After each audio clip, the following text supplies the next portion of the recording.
All right, ladies and gentlemen, I got a lot to show you today. And if you'll remember in my last video, I told you that in this video, I was going to show you how to install an RODI system like what you see right here. Now, I have a 6-stage system, and as you can see, there are multiple different canisters here on the table. But stick around until the end of the video because there's a couple of extra features that I've added onto mine that you may find useful or helpful.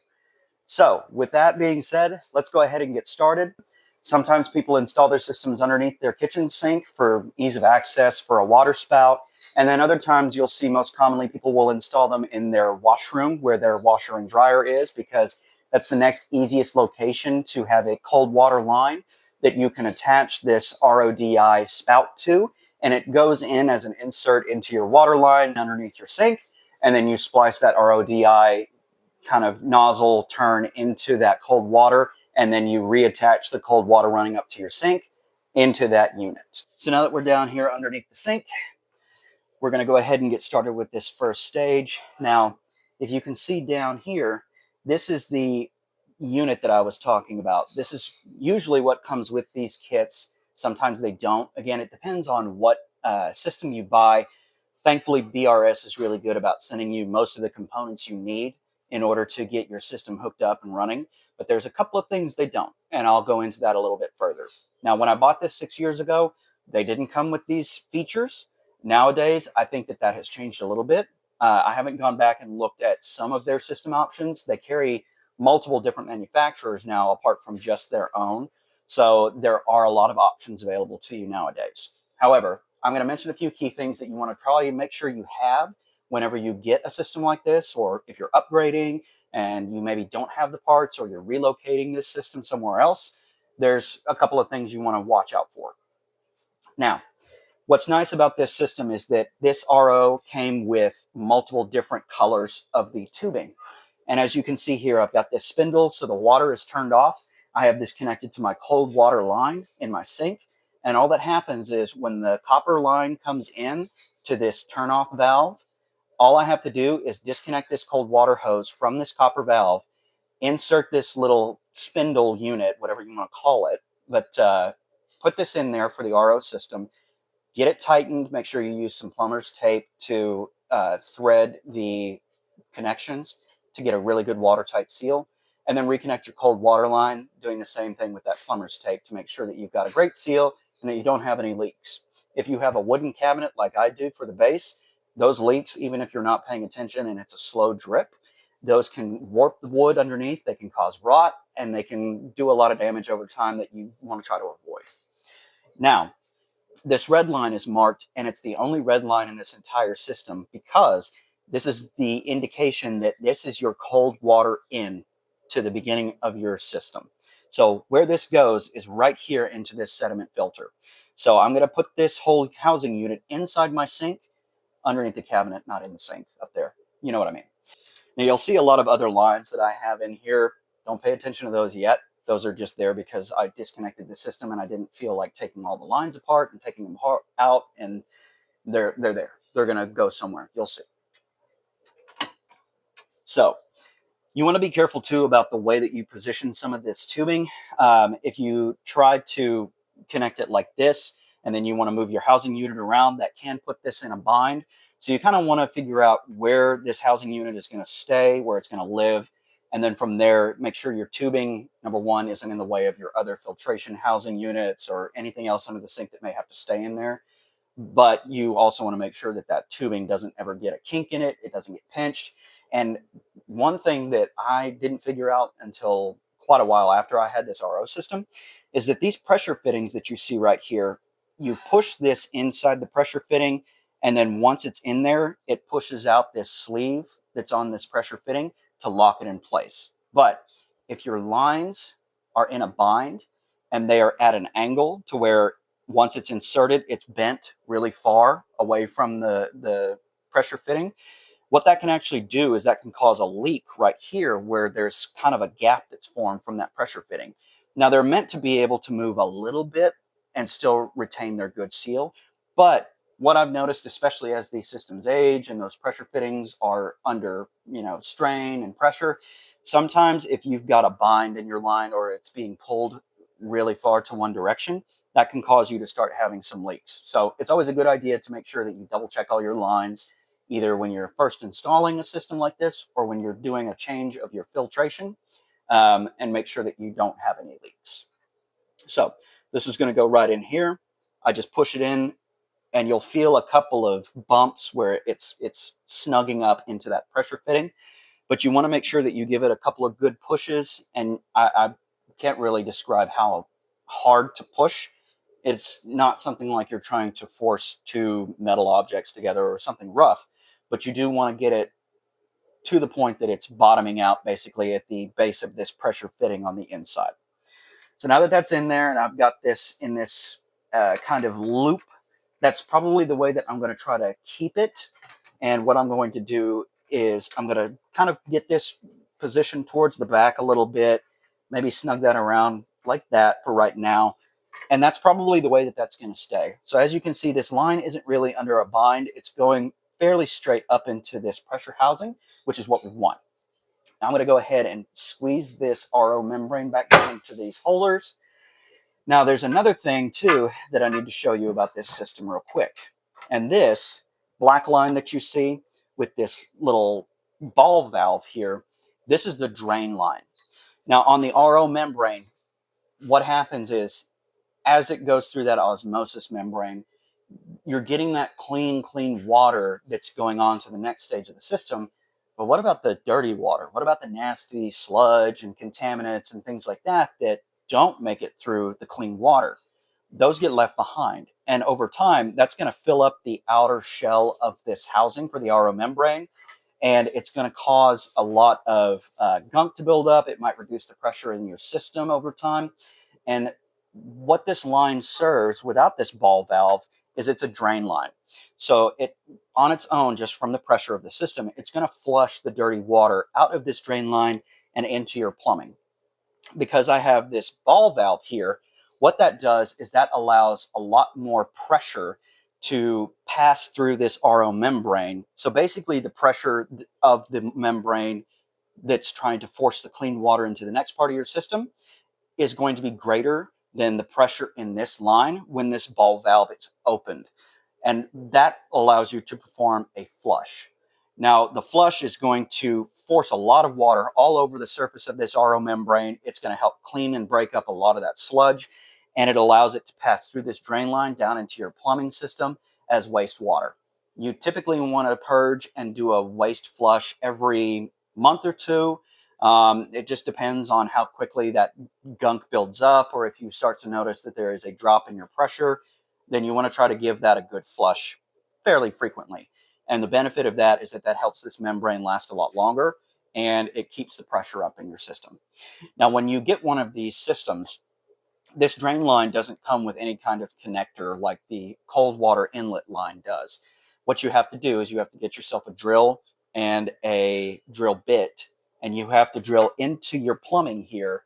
And you want to find a place that you can put it in that it's not going to be down at the bottom, like in your P-trap or at the lowest point of your plumbing in your sink. These systems usually come with a clamp that fits over your PVC pipe and then has one of these similar pressure fittings that your drain line can pressure snug down into. You don't want to push the drain line all the way into the other wall of the plumbing to where it's up against that inner wall.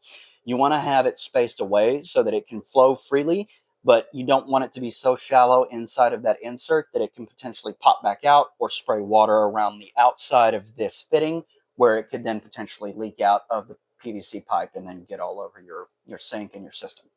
So I'm going to go ahead and insert this drain line here. And because of the curvature of this line, I'm actually going to go around and then back into this drain line here to prevent as many kinks as possible and to keep that pressure fitting from bending too far out of shape. All right, so now that's in there, we've got a few other lines that are still not connected. That's okay. Those are going to be a part of the next stages in the system. Next, we're going to go to the DI resin. So after the water has gone through your sediment filter, your 2 carbon filters, or 1, depending on what system you have, and then passes through your RO membrane, it then needs to travel through your deionization. Now, once I hook this up, if you watched my previous video, you've seen that my total dissolved solids is about 6 parts per million with the current stage of the filter use that I have on this system right now. That means my tap water, which is 200, 300, 400 total dissolved solids in parts per million, is only at 6 parts per million just after these first 4 stages. That's amazing, right? You're still getting way better water quality just out of this section for your fish tank than you would if you were just dechlorinating tap water. This removes the overwhelming majority of those total dissolved solids, toxins, and things like that. The DI stage is there to finish that up and really clean that water to where you've got almost pure H2O, to the degree that anything that would be sneaking past that, if you're reading 0 parts per million, is going to be so minute and infinitesimal that it's not going to matter to your tank's water quality. It's not going to harm your corals. It's not going to harm your fish. You're not going to notice scaling and things like that just from your water. Okay, let's get this hooked up. Now, with regards to how these lines go, this can be a little bit tricky. And when you buy these systems don't always come fully assembled. Usually you'll get this whole housing unit put together. You'll have this unit put together, but the lines are not going to be put together. Now the blues are for your DI stage on this system. That means that you've got water coming into the DI stage that this blue line runs from the RO membrane to. And then you've got a blue line that runs from the DI stage over to your water spout. Now, I've modified my system a little bit, so that's not where it ends, but we'll go ahead and get things connected here. Now, it's also important to understand that this blue line that's on this 4-stage unit here is what goes from my RO membrane into this DI stage. Now, it is very important because this unit cannot flow either direction. It has to be in a very specific position with regards to where you put your lines. From the RO membrane, that water line needs to feed into the left side of this housing unit. And they're all usually pretty clearly marked about where water goes in, how it travels through, and where it comes out. So I've got my blue line connected now from my RO membrane to my DI canisters. And then this blue line for my DI canisters is then going to come over here, and it's going to be put into the next section of the system. Now, like I said, I have a little bit more modifications to my system than normal people may. Again, it depends on what you buy, but as far as a 6-stage system, this is pretty much it, right? This is what you get. You've got stage 1, stage 2, stage 3, stage 4 for your RO membrane, and then stage 5 and 6. And it comes with a TDS meter too, so that you can detect both the TDS coming into the system with these little probes that are here in a splitter T section, and what your TDS is coming out of the system with this similar probe that is another T-split for the water traveling out of your DI canisters. Now at this point, if this is all you have, it depends on what system you buy. I believe when I bought this system 6 years ago, this did not have a water spout for my sink. So I did have to purchase that one separately and install it into my sink. But at that point, if that's where you are, this is all you have, and you're ready to plumb it into your sink line, then this blue line that comes out of the DI resin that you see back here, this is what is going to go up into your sink spout, and then that allows you to, run your RO DI water. Your pressure is going to be pretty low. It's going to look like a slow trickle, and I'll show you what that looks like here in a minute once I've got all of this reassembled, so you can kind of see how normal flow is going to look with just these components here, and how the flow is going to look when you add in what I have. Okay, I'm going to go ahead and get this rotated. This is usually where this canister system rests. That way when I open the cabinet, I have a pretty decent view of both of the media chambers in here to know, okay, I see I've still got some blue in here, and it's starting to turn orange, and what you'll notice is that it'll turn orange starting from the bottom going up to the top. So once this blue is completely gone and it's all orange, I know that media is completely spent. That's why I like these systems that come with these clear housings, is because you can visually see immediately what the state of your filtration is. If your DI resin is getting used up, it's getting spent, and you want to catch it before you start getting TDS creep into your water, that's really great. Having these clear canisters gives you the advantage before you let TDS start getting into that auto top-off water and adding it to your tank. That can lead to things like algae blooms. It can give silicates to your system that can cause diatom algae to start growing and things like that.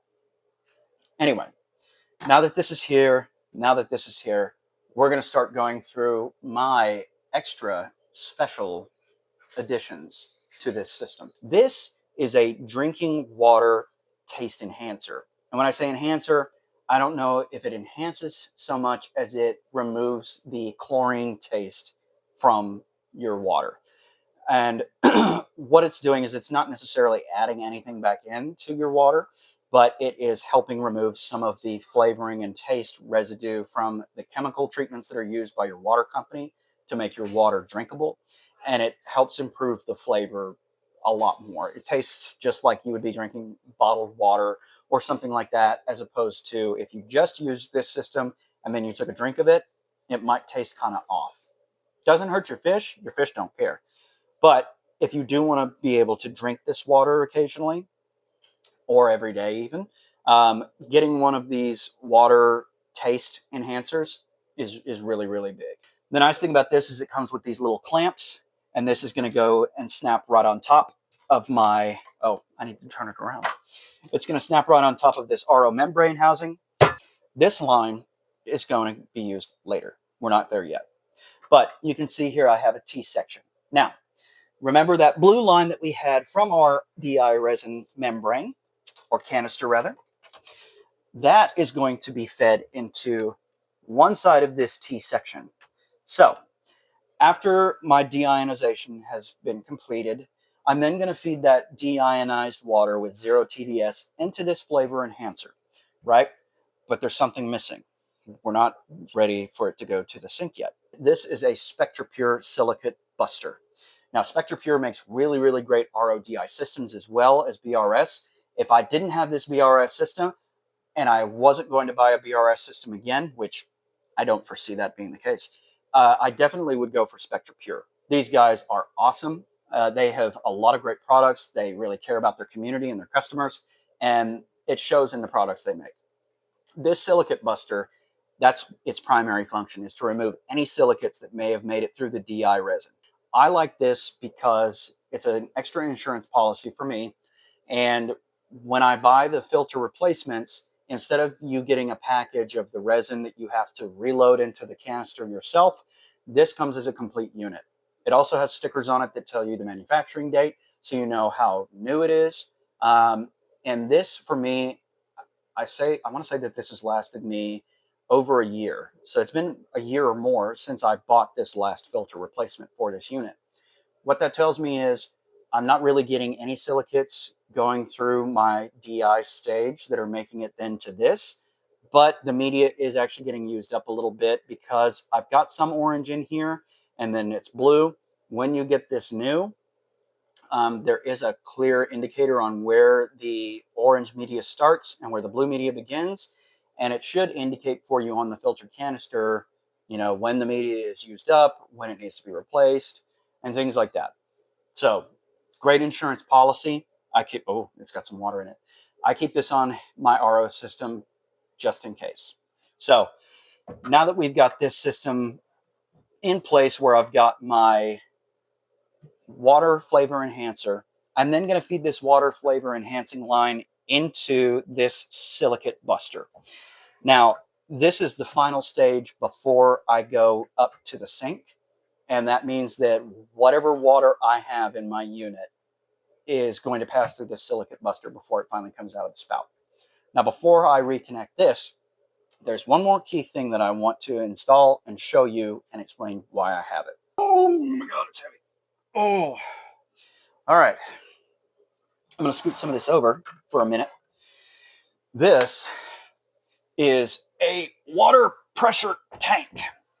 This has got a valve here. Never touch it. Don't mess with it. You may get a container like this that doesn't have one of these, or maybe in a different spot.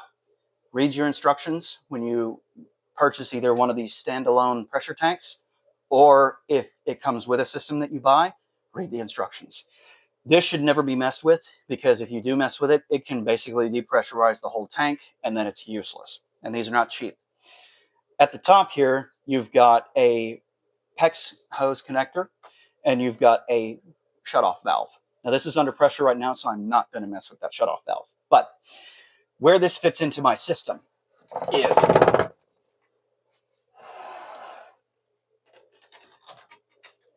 remember how I have this T section where I feed in this deionized water before it goes into the flavor enhancer.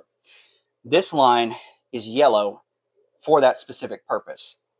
That means that this line, I know, is going from my pressure tank into my RO system at this DI stage. Now, why does it go right here?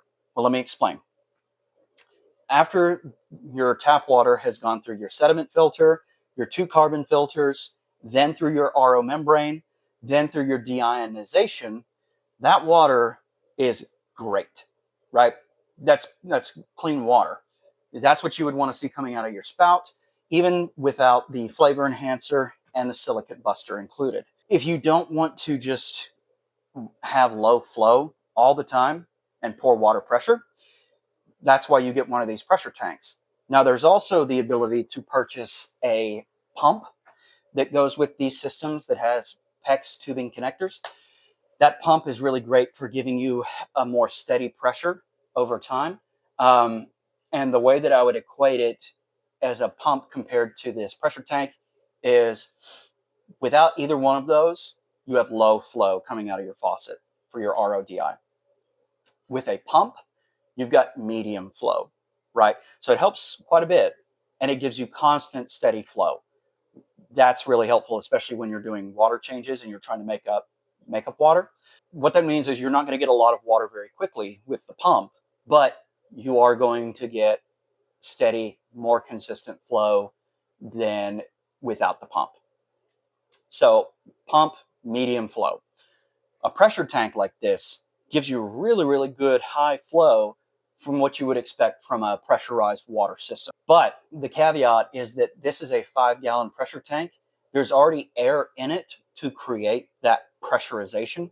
So as water goes into it, it's compressing that air, which is what's causing the pressure buildup. Whenever this is on, you get really high flow for about 1 to 3 gallons of water. This is pretty old, so I think I've probably lost pressure in it over time. Now when I use it, I get really high flow for about a gallon of water, and then it slows down to a slower pace.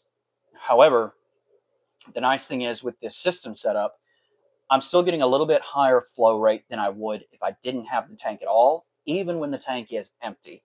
The reason for that is that the air pressure in this tank still is forcing pressure through the rest of the system at this point once it goes into the water enhancer.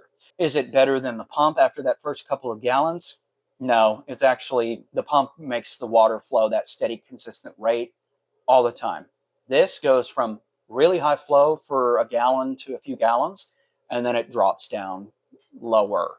Not as low as without the tank at all, but lower than I would like. I'm not sure if you can run a pressure tank and a pump together in the same system. I don't know if that causes problems or not, but those pumps are automated so that they detect when pressure starts to build up or decrease in your system. If you turn your water spout on and you're running RODI water through the system, your pump is going to detect that there's that change in pressure, and it's going to kick itself on to start helping pump water through your system faster and give you that better flow. The caveat to those pumps is that, number one, you have to have an electrical outlet under your sink in order to plug it in. The other caveat to it is that these pumps are kind of weird. And what I've seen online is people say that they have to put a timer into their electrical outlet. So if you've ever had a reptile tank or seen one of these timer plugs, it basically is a unit that you plug into your electrical socket, and then it has a dial on it so that you can set the correct time, and then you can push in pins to dictate when you want the system to either be on or shut off. People say that you have to use one of those and you have to have a shut off time. So you've got it on 24 hours a day, except for one 15-minute interval. And a lot of people say that they do it at like 2 or 3 o'clock in the morning for that time off. because if those pumps run for more than 24 hours, they stop working and they get confused and they don't pump water for you. One day it'll be working great, you'll have great flow. The next day, your flow sucks because that pump is no longer on and auto detecting. So you have to kind of trick the pump into doing a reset every day. Now that this is plugged in here, all that we have left to do is take this line that runs up to my water spout in my sink for the RODI and plug it into the other end of this silicate buster. Now that this system is all put together, I'm going to go ahead and I'm going to turn on this hot water line, and you may be able to hear the water, maybe not, I'm not sure, but I can hear trickling water. And whenever you first set one of these systems up, you want to make sure all your lines are connected before you ever turn this on. And when you turn it on, be careful about turning it on too far or tightening it down too much. This does kind of have a safety stop once it's out all the way and fully turned on. Once it's there, don't try to torque it and really squeeze it hard to open it up as far as possible. It's, you could potentially break it and have water spewing out, and you don't want that. But now I've got it on, you might be able to see air bubbles traveling through this system. And what that's doing now is it's purging the air out of the canisters from when I took everything apart and had air in the lines. And this is about the strength of the water flow without that pressure tank. And it may seem like it's decent, but it's really not. Once you've let the air purge out of that system, as you can see, this is water flow without the air pressure tank on. And when I turn the air pressure tank on, your flow goes way up. So now that we've seen how to set up an RODI system, in the next video, we're going to cover nutrients, right? Once you've got your water clean, pristine, pure H2O, then you have to think about, once the water goes in the tank, what kinds of chemicals are in the tank? What kinds of nutrients are in the tank? So I'll go through the nutrient cycle with you when you're cycling and starting up a new tank.